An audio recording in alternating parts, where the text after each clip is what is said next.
Hello and welcome to Mr. Taofeek's Maths and Econs channel. This channel was created to help you achieve excellence in your maths and economics. In today's video, we will be going through detailed exam past question solutions for your UTME Economics, and today's video will cover question 1 to 10. Once again, I'd like to emphasize that if you're watching this, make sure you're actively watching. And what does it mean to actively watch this video? Simply means that you should look at the question, try to answer the question yourself first, and then play the video and see what the answer is. And then if you're right, good, and if you're not right, you should ponder upon, okay, what's the right answer and why did we get this answer. That way you're essentially letting your brain do the heavy lifting, the real practice which is needed in the actual exam. Okay, this is way better than passively learning watching the video. That being said, let's get into the UTME detailed exam past question solutions, question 1 to 10. There will be more videos released for question 21 to 11 to 20, 21 to 30, and so on and so forth. All right, let's go on to question number 1. The question number 1 says, if the arithmetic mean of 2, 3, 5, 8, and Z, 2, 3, 5, 8, Z, 10, and 12 is 7. Okay, what is the value of Z? So this is basically maths, essentially. When we talk about mean, mean essentially is what? The sum of all the values divided by the number of items.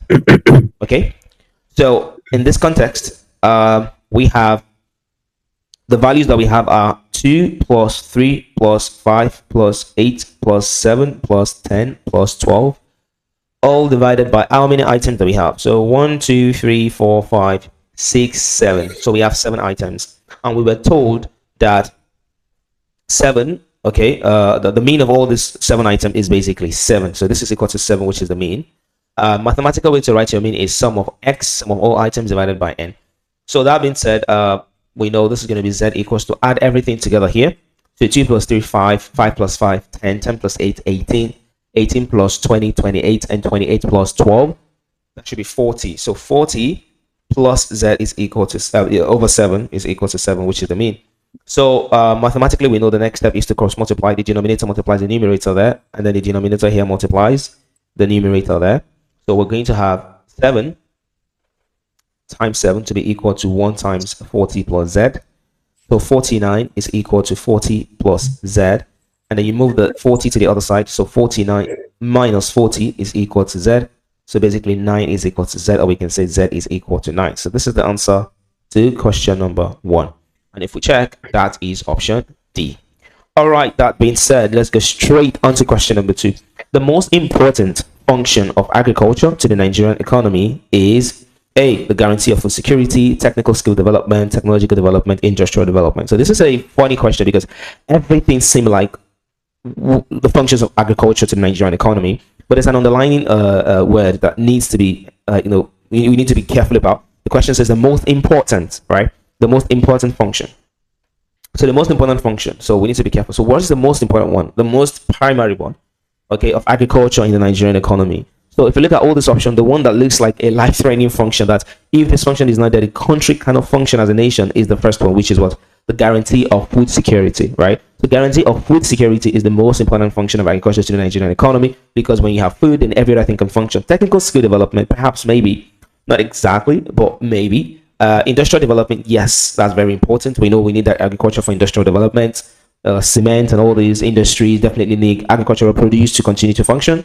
But then the most underlying one is A. Technical skill development, maybe how to use tractors and some other things, to learn how to use them. Technological development, maybe, not necessarily, but maybe through applications of technology to agriculture. We have drones and the likes to do your, what's it called now? Your, the wetting of the crops and stuff like that. But hey, the answer here is simply A. Number 3, without further ado, question 3 says, given that the quantity demanded equation is equal to 15 minus 2p, and quantity supply equation is 5 plus 3p, determine the equilibrium price. So this is demand and supply, right? And we know in demand and supply, equilibrium price and equilibrium quantity are basically the points where where the demand curve and the supply curve basically what intersect. The demand curve is always downward sloping, the supply curve is upward sloping, and the point of intersection, we have the equilibrium price and the equilibrium quantity. So now this question is now asking mathematically to do that. So mathematically, your equilibrium point, your equilibrium price, and your equilibrium quantity is basically the point where the quantity demanded is equal to the quantity supply. So that's 15, take away 2p. The p there means the price, which is equal to qs, which is 5 plus 3p. And that's going to give us like collect like terms basically. I would like to move 5 here and then move minus 2p there. So 5 take away, 15 take away 5 equals to 3p add 2p. That essentially gives me 10 equals to 5p. Divide both sides by 5, and then I'm going to have my p to be what? My p to be 2. So the price is 2, and that's the answer to question 3, option C. Okay, number 4. The scale of preference is referred to as the as what? A, the choices consumer make. B, array of consumers need. C, consumer preferences for luxurious goods. D, the consumer wants in order of priority. So the answer is basically D. Scale of preference is basically a table or a list of the wants of a consumer in order of priority. Basically, how important they are to this person. Okay. For example, maybe a family man who hands money. If you ask him what are his, if you ask him to show you his scale of preference, I'm pretty confident you're going to see things like utility, food, transportation, housing, and like that, instead of like iPhone, Bugatti and the likes. Those are not likely to be on his scale of preference because they're not the most important thing for him right now. They might be on the scale of preference, but they'll be at the last end of the scale of preference. So the first few things you will see on the scale of preference are definitely things that are more important. So basically, scale of preference is the ordering of consumer needs or wants in order of priority. Very important. Question number 5. One of the basic assumptions of monopoly is we know monopoly basically mean when there's one seller and there are many buyers, or when there is a firm that has a monopoly power that has a huge share of the market. Option A says perfect information of the market condition. That's not actually true. That's true in a perfect market. B, ability to either control price or output. C, perfect mobility of factors of production. D, large numbers of buyers and sellers. So the answer is B, because the monopoly being the sole seller, it can actually influence price or output. Okay. Number 6, the major advantage of a public limited liability company over a private limited liability company. So these two guys are very similar in terms of their structure. Basically, they are owned by shareholders, and then the owners are separated from the business. So basically, the business is a separate legal entity from the owners, right? If the business runs into any kind of financial problems, the personal assets of the owners are obviously safe. They will not be affected. For both public and both private. For public limited liability companies, they usually have PLC at the end of their names. PLC at the end of their names, while the private limited liability companies have LTD at the end of their names, LTD. Now, the difference between these two is that for public limited liability company, you can buy and sell their shares, like on the Nigerian Stock Exchange, just like MTN, GT Bank, Access Bank, many other companies like that in Nigeria. You can go onto your Nigerian Stock Exchange and just buy shares, own some parts of Nestle, own some parts of MTN and the likes. But private limited liability company, you can't have access to them unless you have to meet the shareholders or the meeting and thereabouts, and then you can buy. So the likes of those are like Techno Nigeria Limited is a private limited liability company. Dangote Industries Limited is a private limited liability company, and many more like that. Okay, but Dangote Cement is a PLC. So basically, the difference between these two is just that number 1, limited liability enjoyed by owner. Yeah, that's true for both of them. Separate legal entity. That's true for both of them. Easy transferability of shares. That is only true for public limited liability companies, and the last one, perpetual existence, is actually true for both of them. So the answer is C.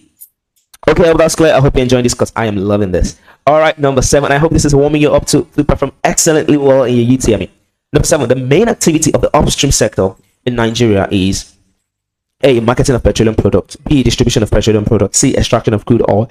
D, refining of crude oil. So we have 3 sectors in the petroleum industry: the downstream sector, the upstream sector, and the midstream sector. So the upstream sector are basically those that extract crude oil from the sea, from the land. Okay, they bring it like the extracts it from these natural reserves that we have.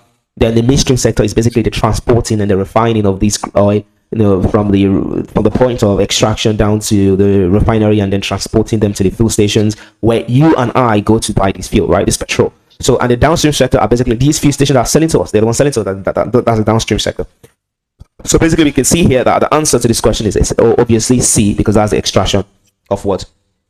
Of crude oil, which is the main function of the upstream sector.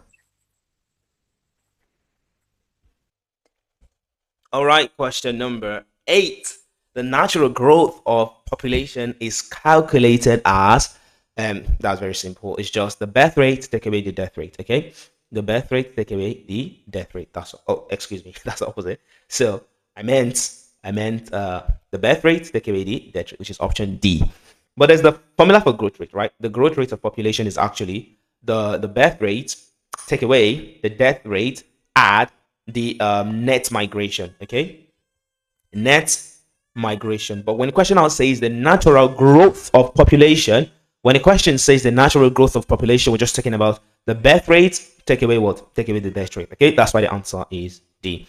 Number 9, the study of age structure of population is important because it A, determines the exchange rate, nope.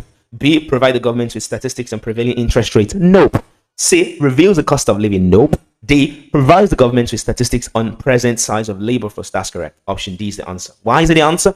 There are many ways governments can like study the population of a country using occupation, using age distribution, using gender, and so on and so forth. But when they use age distribution, they can know exactly who are the people that are the dependent population and those that are independent. So dependent population ranging from like 0 to 18, and then the independent population, or let's say 0 to 17, and then the independent population, for example, from like 18 to like maybe 65 is at a working class. And lastly, 65 plus also will not be working. So this is dependent population, independent population. So it is inside this independent population that you have the labor force. What is labor force? Labor force is the proportion, or let's say part of the independent population that are actively working or actively seeking job. It's not everybody from 18 to 65 that is actually in the labor force, because some people are 18, 19, they're in school studying, they're not actively working or seeking employment. So labor force is those that are actively working and seeking employment. But this age structure is important because it helps the government understand how many people do we even have that are, supposed to be independent, and how many do we have of them that are labor force, and so on and so forth. So this can help the government make decisions on